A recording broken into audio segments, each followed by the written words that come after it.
Good morning, students. Today we are going to discuss the last experiment of your lab syllabus, that is study and use of Maker, right? तो as usual मैं आप लोगों के सामने इस maker के लिए दो पार्ट में इस वीडियो को लेकर के आऊँगा। फर्स्ट पार्ट के अंदर अपन थ्योरेटिकल पोर्शन कंप्लीट करेंगे एंड सेकंड के अंदर अपन यूज़ ऑफ मेकर को कैसे यूज़ करते हैं अपन लेबोरेटरी में, वो लैब सेटअप की हम बात करेंगे, ठीक है ना। In this slide you can see two pictures, right? This picture is showing you the analog or conventional measure, right? जिसके अंदर आप देखें एक हैंडल है, ये एनालॉग डिस्प्ले है और ये दो टेस्ट टर्मिनल है, ठीक है ना। It is a manual type, hand operated, right. आजकल मार्केट के अंदर डिजिटल वर्जन भी अवेलेबल है जो कि इलेक्ट्रॉनिक और बैटरी ऑपरेटेड होते हैं। आजकल कुछ हाई पावर के मोटर ऑपरेटेड भी आ गए हैं, ठीक है ना। बट हमारे लैब के अंदर जो मेकर अवेलेबल है वो कुछ इस तरह का है, तो हमारा जो नेक्स्ट डिस्कशन होगा सारा वो इसके रेस्पेक्ट में ही होगा, ठीक है ना। दैट इज एनालॉग और you can say manual, hand operated, right. So students, we will discuss about the analog measure. First of all, we will introduce what is a measure और ये measure word आया कहाँ से, ठीक है ना। Then we will discuss about some application. What is the application of this measure?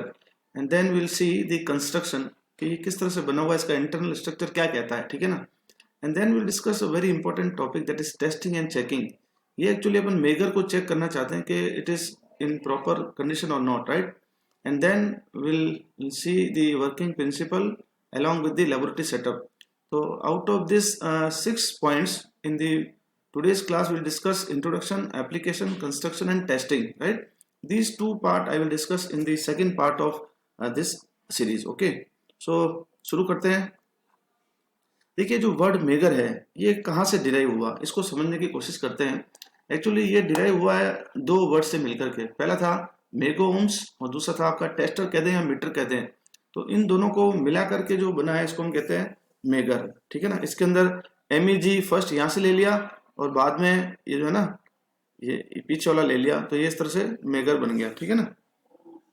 The mega ohm meter is generally called megger. Okay, so first of all इसकी अगर हम एप्लीकेशन पॉइंट ऑफ व्यू से बात करें तो it is an instrument which is use for measuring high resistance. ये आप ध्यान रखिएगा, it is specially use for the measurement of high resistance in the range of mega ohm. जहाँ पर रेजिस्टेंस की वैल्यू बहुत ज़्यादा हो उसके लिए काम आता है एट हाई वोल्टेज पर्पज, ठीक है ना। यहाँ पर आपको एक पिक्चर नजर आ रही होगी। एक्चुअली मैं यहाँ पर आपको समझाना चाहता हूँ कि जो रेजिस्टेंस है ये तीन तरीके से हम कैटेगराइज कर सकते हैं। पहला है आपका लो रेजिस्टेंस जिसकी वैल्यू 1 ओम से कम होती है, ठीक है ना। ये मशीनों में आपने आर्मेचर वाला देखा होगा, बहुत कम होती है, 0.5 0.6 ओम होती है। ये आपका मीडियम रेजिस्टेंस यूजुअली हम लोग व्हीट स्टोन ब्रिज काम में लेते हैं उसको मेजर करने के लिए, और जो लो रेजिस्टेंस है उसको हम केल्विन्स डबल ब्रिज से मेजर करते हैं। अगर हम हाई रेजिस्टेंस की बात करें तो वो होता है ग्रेटर देन 100 किलो ओम। देखिए लेस देन 1 तो आपका लो हो गया, मीडियम 1 से लेकर के 100 किलो ओम्स, और ग्रेटर देन 100 किलो ओम्स जो कि basically up to mega ohm तक जाता है, इसको हम कहते हैं हाई रेजिस्टेंस के रेंज में आता है। इसको मेजर करने के लिए हम मेगा ओम ब्रिज या फिर इसको मेगर हम काम में लेते हैं, ठीक है ना। Today we will discuss about the megger. अब जो हाई रेजिस्टेंस है वो कहाँ देखने को मिलता है, ठीक है ना, और इसकी जरूरत क्यों पड़ती है मेजर करने की, इसको हम थोड़ा समझने की कोशिश करते हैं, ठीक है ना। देखिए insulation resistance of a cable, इसका बहुत ज्यादा रेजिस्टेंस होता है। लीकेज रेजिस्टेंस ऑफ कैपेसिटर की बात करें तो it is also one of the example of high resistance. Insulation resistance between high voltage and low voltage winding of a transformer, ठीक है ना। या फिर हम कहें insulation resistance of windings of different motors या फिर जनरेटर्स, ठीक है ना, उसके अंदर भी काफी ज्यादा रेजिस्टेंस होता है। एक अगर हम ओपन सर्किट टेस्ट की बात करें किसी भी सिस्टम की, ओपन सर्किट का मतलब है your circuit is open, right, both the terminals of the circuit are open. तो ओपन सर्किट के अंदर कभी भी करंट फ्लो नहीं होती, आप जानते हैं। और करंट कब नहीं फ्लो होगा, जब इनफाइनाइट रेजिस्टेंस होगा या हाई रेजिस्टेंस होगा, तो उसको भी अपन इस मेकर की सहायता से चेक कर सकते हैं, ठीक है ना। अब देखिए ये जो इंसुलेशन की अपन बार बार बात करें, देखो अपन बार बार इंसुलेशन आ रहा है। ये इंसुलेशन क्या चीज होती है, थोड़ा सा मैं इसको और ब्रीफ कर देता हूँ, because you are first year students, so I am trying to make you understand more clear about what we are doing to do, actually, right. देखिए कोई भी इलेक्ट्रिकल इक्विपमेंट हो उसके अंदर कंडक्टर्स होते हैं और इंसुलेटर्स भी होते हैं। कंडक्टर आप जानते हैं it provides the path of current, to provide the path of current, right. Insulator का क्या काम है, to prevent the current from leakage to that path, ठीक है ना। कोई किसी भी तरह का लीकेज नहीं हो, जो व्यक्ति उसके ऊपर काम कर रहा है मशीन के ऊपर उसको शॉक नहीं लगे, उसको प्रिवेंट करने के लिए हम इंसुलेटर लगाते हैं, ठीक है ना। The value of insulation is expressed in terms of electrical resistance, जो कि बेसिकली हाई रेजिस्टेंस होता है और इसके यूनिट यूजुअली मेगा ओम्स में लेते हैं, ठीक है ना। अब हम इस इंसुलेशन रेजिस्टेंस को क्यों मेजर करना चाहते हैं उसको समझने की कोशिश करते हैं, ठीक है ना। देखिए जो इंसुलेशन होता है इट डिग्रेड्स विद टाइम, क्योंकि बहुत सारे फैक्टर्स होते हैं, एनवायरनमेंट के टेम्परेचर का इफेक्ट आता है, ह्यूमिडिटी का आता है, मॉइस्चर का आता है, डस्ट पार्टिकल का भी इफेक्ट आता है, ठीक है ना। And it also get impacted negatively due to presence of electrical और मैकेनिकल स्ट्रेस। देखिए एजिंग इफेक्ट आप इसे कह सकते हैं, जैसे जैसे इसकी उम्र बढ़ती है इंसुलेटर की तो ये डिग्रेड होना चालू हो जाता है, बहुत सारे फैक्टर्स हैं, ठीक है ना। तो अगर मान लीजिए आपने इंसुलेटर लगा रखा है और आप काम करें, अगर वो इंसुलेटर ओके है तब तो ठीक है, लेकिन अगर वो इंसुलेटर डैमेज हो चुका है, डिग्रेड हो चुका है, तो आपको शॉक लगने के चांसेस हो जाते हैं, ठीक है ना। So it is very necessary to check the insulation resistance of an equipment at a constant regular interval. तो एक रेगुलर इंटरवल पे इनकी चेकिंग होती रहती है। मान लीजिए अगर ये डैमेज हो रहा है तो we need to change it, right, otherwise some major electrical shock may be observe. तो इसको सेफ्टी एस्पेक्ट को बचाने के लिए, सेफ्टी एस्पेक्ट को कंसर्न है हमारा, इसलिए हम इंसुलेशन रेजिस्टेंस को बार बार ही मेजर करते हैं, ठीक है ना। किसकी सहायता से करते हैं? मेगर की सहायता से, ठीक है ना। आइए इसको और समझने की कोशिश करते हैं। अब हमारा जो फोकस मैंने आपको पहले ही बताया था कि ये क्लासिकल या फिर एनालॉग मेगर की हम बात करेंगे। यहाँ पर आप देख सकते हैं कि आपके पास एक हैंडल है, क्रैंक, इसको घुमाया जाता है तो एक वोल्टेज जनरेट होता है, ठीक है ना। ये इसका डिस्प्ले है, यहाँ पर आपकी पॉइंटर लगी हुई है। ये आपको जो आपने टेस्ट टर्मिनल है वहाँ पर जो मशीन लगाई है जिसका रेजिस्टेंस आपको मेजर करना है उसको यहाँ पर लगाया जाता है और उसके रेजिस्टेंस के हिसाब से ये आपको बता देगा कि भाई इसका रेजिस्टेंस कितना है, ठीक है ना। इसको थोड़ा सा अपन और समझने की कोशिश करते हैं। इसका इंटरनल डायग्राम, ये तो है इसका फिजिकल अपीयरेंस, ठीक है ना। अब इसका इंटरनल डायग्राम है उसको आप समझिए पहले। देखिए ये है आपका जनरेटर का आर्मेचर और ये आपके मैग्नेट्स लगे हुए हैं, राइट। ये आपका हैंडल है और ये क्लच बॉक्स है। इसका वर्किंग में बताऊंगा क्योंकि ये कांस्टेंट स्पीड लाने के लिए अपन क्लच बॉक्स को यूज करते हैं, ठीक है ना। जैसे जैसे अपन हैंडल घुमाते हैं तो वोल्टेज जनरेट होता है।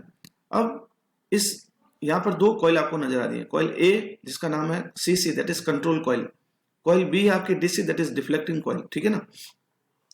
ये जो कंट्रोलिंग कॉइल है it is basically your voltage coil और pressure coil, it is connected across your generator, ये इसके पैरेलल में कनेक्टेड है, ठीक है ना।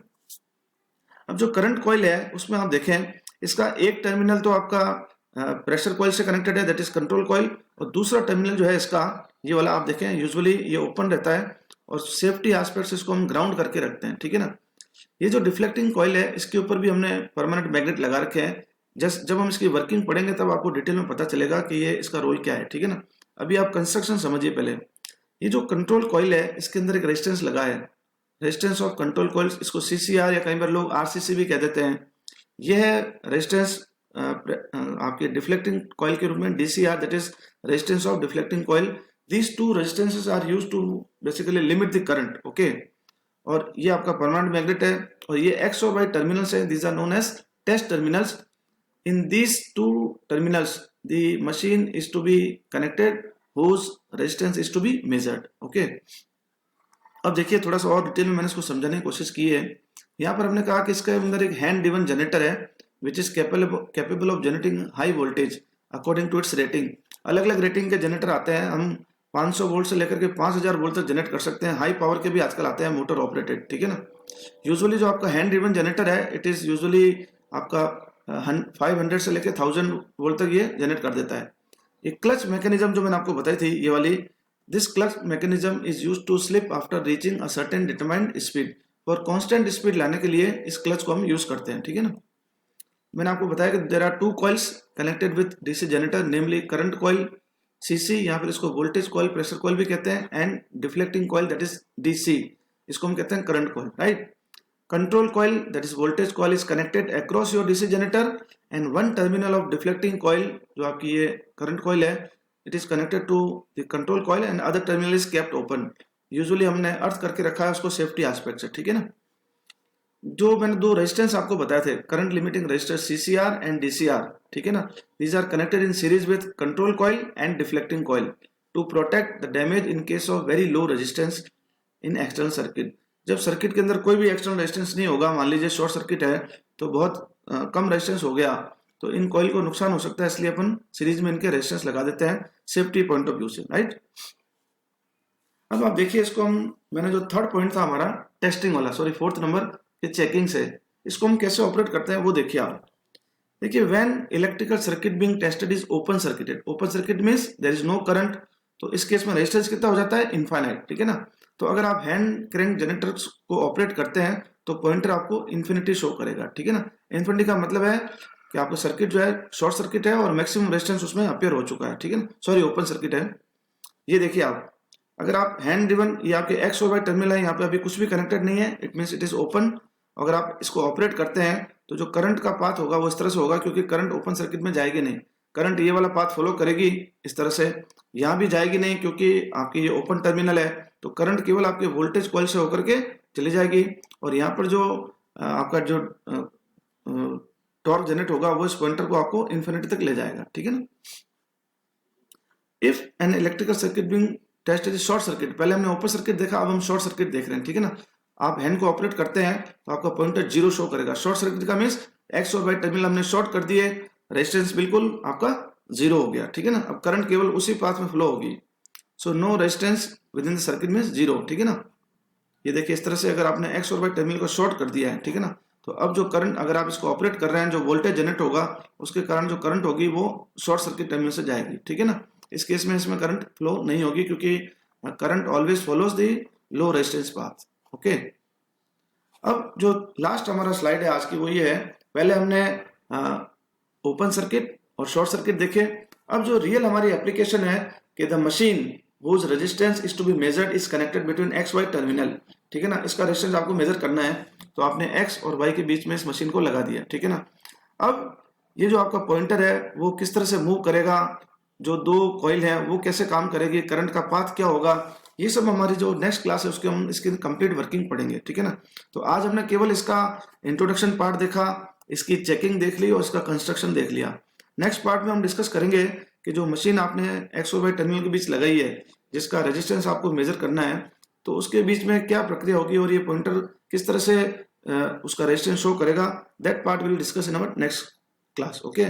सो I hope you have understood the concept, और आप मेरे साथ बने रहिए, इस तरह से मैं आपके सामने बहुत ही अच्छे वीडियो लेकर के आऊंगा।